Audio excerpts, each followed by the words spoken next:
Hey everybody, how's it going? It's Tait and Lawrence from Nanjing Marketing Group, and we're just about to have our chat about some of the trends coming out of China this week. The things that we're going to talk about are one, Chinese apps are going to be collecting less personal data. China's largest automaker is teaming up with a US lidar producer. Pindordo founder is stepping down at age 41. Yep. And then we'll talk about the Chinese digital yuan and Bitcoin and how these things might play out. Yep. Let's get started. All right, this article from pandaily.com is about the Chinese car maker SAIC. It says that China's largest automaker, SAIC Motor, is partnering with US lidar producer Luminar to develop autonomous driving technologies for a new high-tech line of vehicles. Luminar's Iris lidar is expected to be installed in the roofline of the new R brand vehicles. What do you think about this one, Lawrence? You're the resident expert here about these vehicles. I think lately we've been talking a lot about electrical vehicles, and this is actually quite different with electrical vehicles. So in the industry, we call them new energy vehicles. So in terms of new energy, it could be used as gas or maybe Oh, electricity. okay. Oh, this one's Yeah. not. This one's So not electric. Is that right? actually, it is electricity. Oh, okay. But there is a difference between self-driving cars and the electricity vehicles, Yeah, yeah. because for when we talk about self-driving cars or vehicles, we think about those cars could drive without the person. But when we talk about new electrical vehicles, normally it's just electrical. Hmm. So this one equipped with a latest technology. I think I say equipped with latest later. I think the point in here is the cooperation between China and the other countries' manufacturer have become tightened. So, regardless the region, those company or those manufacturer and technology companies are really trying to design a new trend. And the trend is what Chinese government is trying to promote. Hmm. So we have talked about so many topics about electrical vehicles, how good it is, so many types, and now about self-driving cars. I think last week or a week early, we've been discussing about the Baidu has the self-driving taxis in Changzhou, right? So Yeah. this could be another trend, or maybe as a consumer, we can probably buy this new car in the future. I think this would be trend Okay. What do you next think? year. Or, What do you think about this one in Mhm. particular? This lineup, this R brand vehicles. I don't really think particular thing from this art brand, but I see that the U.S. manufacturer is willing to work with China as Uh, the situation is so tight now. yeah. Yeah, that would be exactly the type of client that we're working with a lot. I mean, not this one in particular, but it's a technology provider that is trying to do massive deals within China in a B2B kind of way. Mm-hmm. I like the look of this car. Oh, you like the car? Yeah, I like it. I like the way it looks. What do you think? No, not a type. I would buy Tesla. Yeah, yeah. I'll still Okay. go with Tesla. Yeah. All right. You want to move on to the next one? Yes, please. Okay. Pindordo's founder is stepping down. And the interesting thing about this to me is that he's only 41 years 41. old. Yeah. And like Pinduoduo has only been around for 4 or 5 years and it just exploded and became this huge company. And now Yeah. he's already stepping down. But why is that? Uh, I think I remember him from an article I read a few months ago that um, he went to US and studied, Hmm. and actually he had a lunch with Buffett, the famous man, Buffett, Warren Buffett. Warren Buffett, yeah, Okay. Warren Buffett, for lunch. And after he came back to China, I think everything he been through now, particularly last year, we saw Jack Ma Hmm. was so arrogant. I really confused I should use the word arrogant. But anyway, Jack Ma has been through something, and that probably inspired this founder. Hmm. I think he's called Colin Huang. Colin. Yep. So I think probably he's thinking about, okay, now I got enough fortune. The Pinduoduo has already surpassed Taobao as the best e-commerce platform in China as today, at least today. So I'm probably thinking, okay, now is the time for me to step down because I already got the fortune, already got the fame. Hmm. Is there anything else I need to persuade to chase for? I don't really think so.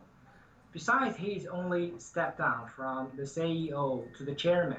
So actually, he could still be part of the control of the company, but he's just willing to step down so he could, get away from the chaos. Oh He no, doesn't really have to. I think it said he stepped down as chairman, so he's not chairman now. He's not chairman No, or CEO. oh, did he? No, I think he only stepped down as a CEO, but he is still chairman of the Pindordo. Well, certainly he'll have a lot of control there if he wants to use it, but it looks like he'll be doing something else as his day job anyways. I think Yeah. that's very interesting. It must be a lot of pressure for him having such a huge company to manage. All I think about is like he has a courage to step down as a CEO because think about it, only at age of 41. Normally, as an entrepreneur, this is the best age where you can actually performance, you can do Yeah. better. But for him, he stepped down. Yeah. All right. Actually, I have a question, Tate. Sure. Will you step down at age of 41? I hope to start another business or another part of Nanjing Marketing Group in about a year or two. Okay, You know, and that's the good way to hear. the way it works in our company now, like Nara and some other people handle things so well that it would pretty much run on its own without me around. No, we can't live without you. Okay, let's look at this next one from pandaily.com. This is about apps collecting excessive personal data. Now, just a little background on this for listeners might not know, but some Chinese apps want a crazy amount of data. Like it'll be like a bank app, like just for say China Merchants Bank or something like that, a very normal kind of app, but it will ask me for a million different permissions, and I wonder why. Like permissions that aren't even relevant to the app at all, like the location and photos and such. And I wonder why they want this. Sometimes it seems like they just request every single permission that they can possibly ask for. But this is annoying to me, and it's annoying to some other people in China too. And the article here says that the government's released new guidelines this week that will establish more restrictions on the collection of individual user data by digital service providers. The new rules specifically target apps that withhold services to customers until they consent to requests to share wide-ranging personal information, a common practice that in many cases will become illegal after the changes come into effect on the 1st of May. And finally, it says, apps will only be granted access to information deemed essential for conducting their business. For example, a user's real-time location may be shared with ride-hailing platforms, but will not be made available to personal finance services. Yeah. I think it's a good change for users. Yeah, I like it. I like it. I think one thing is those companies are collecting thousands or millions of personal data, and they use that to build up their data pool and then analyze our behavior and then use it to develop probably new application or new software, but they're not paying us. And they are just collecting our personal data for free. And I don't like that to happen. Yeah, and probably just selling it to other people. Some of these apps, I've used them, and some of them suck. And I feel like they're collecting all that data, but they're not even able to use it to improve the user experience. So yes, it really seems pointless. I like this trend of what the government's doing with the industries there in China to make it better for the end users. Yeah, I like it. I think this new regulation is very helpful, for me at least. Okay, now I have two pieces of news about the Chinese digital yuan. And Mm-hmm. I am wondering how this is going to play out with the Chinese digital yuan and Bitcoin, Ethereum, and other cryptocurrencies. I see it as a big battle between these. First, I'll read the news and then I'll give some thoughts here. First, from techno.com, it says that two major Chinese state banks in Beijing and Suzhou have started opening up ECNY, that's Chinese yuan, Chinese yuan. merchant and enterprise accounts for businesses. And so we're going to be able to create an account, I guess, soon, maybe, for Nanjing Marketing Group or other small businesses will be able to create accounts. It's not there yet. Like, it looks like the accounts might not even be able to do payroll and taxes correctly yet, which would make it pointless for us to use. But it'll get there. These things are opening up quickly. So businesses will have this option at first, and then a while later, it probably won't be an option anymore. Just all the accounts will be Chinese digital yuan. Now, Chinese businesses, a lot of them will have ways of getting around taxes, and they won't route all their money through their accounts in the proper way. So I think they're going to be scared when the government has too much oversight of everything going on, when the government can monitor all the transactions that they have going on. I don't even know how they do it all the time, but I know that they do it and it's common. I mean, any kind of non-public conversation I have with small business people in China always indicates that they don't want to pay their taxes and have ways of getting around it. And then here's the second piece of news. This from NASDAQ.com. It says that basically the Chinese digital yuan won't be private. Okay, specifically it says a completely anonymous central bank digital currency is not feasible as it would violate anti-money laundering, anti-terrorist financing, and anti-tax evasion regulations. Also, the digital yuan would provide more privacy than commercial payment products like bank cards, WeChat, or Alipay, which are tied more closely to the banking system. This is kind of like news. It's not really news. I wouldn't expect it to be totally private. I think the point of this Chinese digital yuan is that it's going to give the Chinese government a ton of control over the currency. Probably they won't be allowing as much data to go into other companies, other companies that are involved in the financial system, like the banks or WeChat or Alipay. But the government's going to have control. So what I see here is these two competing systems that are coming out, both with digital currencies. One of them are these decentralized cryptocurrencies that aren't owned by a specific government. And the other are these government systems that are coming out. And they're really quite different because the first is decentralized, the second is centralized. And people in China are going to have this decision about what to use. I think that the average person, like the average Joe, is just going to go ahead and use his Chinese digital yuan and not think about it a whole lot. He's just going to think, oh, this is convenient. Now everything's digital. And I have a nice experience on my bank app, and I have nice experience for paying with things, and this is just great. But people that have a lot of money and the means to choose between different things, they might be suspicious of this or might have other reasons for not wanting to use the Chinese digital yuan. I think that some of them will choose to buy into more assets that are not controlled directly by the government. So that could be Bitcoin, that could be real estate abroad, etc. And it could be a really big deal. It's hard to tell how it's actually going to play out because this data won't be publicly available.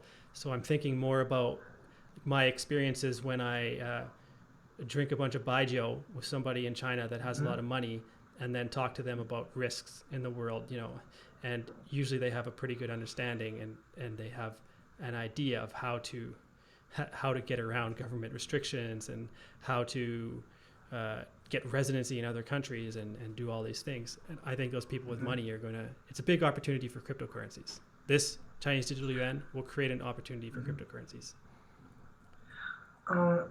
I actually wouldn't agree with what you just said. All the point. I think the point have the digital Chinese yuan. We call that the digital Chinese yuan, is for the convenience of daily use. Because nowadays in China, people are using Alipay and WeChat Pay for nearly 95% of transactions. Yeah. So with digital yuan, we can still transfer money or use the digital way for our daily use without worrying too much about cash, because no one is carrying cash now in China. So that is my first point, which is convenient. Second point, I think, is about taxes. I think once the Chinese yuan account is established in all cities, not only Beijing and Suzhou, but all cities in China, it will be very difficult for those business to run away from taxes, because whether you have a transaction, you need to pay taxes. And that's one point I wouldn't say which is very good in China, because people are running from taxes. You're not paying taxes, which you should. Yeah. Because the more tax you pay, the government would have more money. Then there will have more good facilities, or the government would have used that money for education or hospital. We never know. I would be proud to say that I run away from taxes. Last year, at least, I paid my tax. Then thirdly, one thing I think that the difference between like Bitcoin or the digital yuan is centralized and decentralized. We all know that Bitcoins could go up and down from time to time. At least from last year, one Bitcoin is worth for $220,000 but now I think it's worth more than $50 per Bitcoin. Yeah, so no, hold on. Really you mixed up your numbers there. You were saying it was under 20,000 and then it went up to above 50,000, right? Yes, today. Yeah, well, it's an understatement to say it goes up and down from time to time. I mean, the swings up and down are enormous, but I think it'll keep going up, like not keep going up and up all the time. It'll go up and down, but the trend will be up, and it will start to be less volatile in the future. This is my guess. I have no idea what's going to happen. This is just my guess. I've been reading a lot about this recently. Yeah, but one thing particular is the point of having a currency, or the point to have all different currency, is to use that currency to purchase an item or any item or a service. Right. But the problem is, in China, you can't really use cryptocurrency like Bitcoins to do a transfer. That is, I wouldn't say illegal, but that is not allowed from government side. But actually, you can use Chinese yuan in any country. You can go to the bank and then go to exchange stations. Then you can go get any currency you want. So that's a problem. If one day no government is going to endorse Bitcoin and they all forbidden Bitcoin transfer in their countries, how would you use Bitcoins for a purchase? People are using it as a store of value. I don't think a lot of people really see Bitcoin as a currency that can be used for small purchases, like something where you can just go and buy a bottle of water or whatever, but they see it as a store of value, like digital gold. That's how they're seeing it. At least today I know that you can actually use Bitcoin to go buy a Tesla. Yeah. But I would still doubt Bitcoins. I think that's probably a good option for investment, but I would say it's probably extremely hard for Chinese people to use Bitcoins as a main transfer tools or to invest it. Not really. Well, some of them do. I watch it in Chinese too. I've been on Zhihu a lot lately. I'm reading what different people think about cryptocurrencies in China, and I'm kind of preparing my mindset to figure out how to promote cryptocurrency type products in China, because it's totally possible with content marketing. It's just it wouldn't be good to promote them with advertising, but content marketing is available. Oh, let's wrap it up here. Yeah. We'll be talking more about this in the future, the Chinese digital yuan. I'm really interested in it. Okay, so that's it for this week, folks. Feel free to let us know what you think. Let us know if there's some things you want us to talk about or questions that you have. Thanks for listening. I appreciate you. See you later. Bye bye.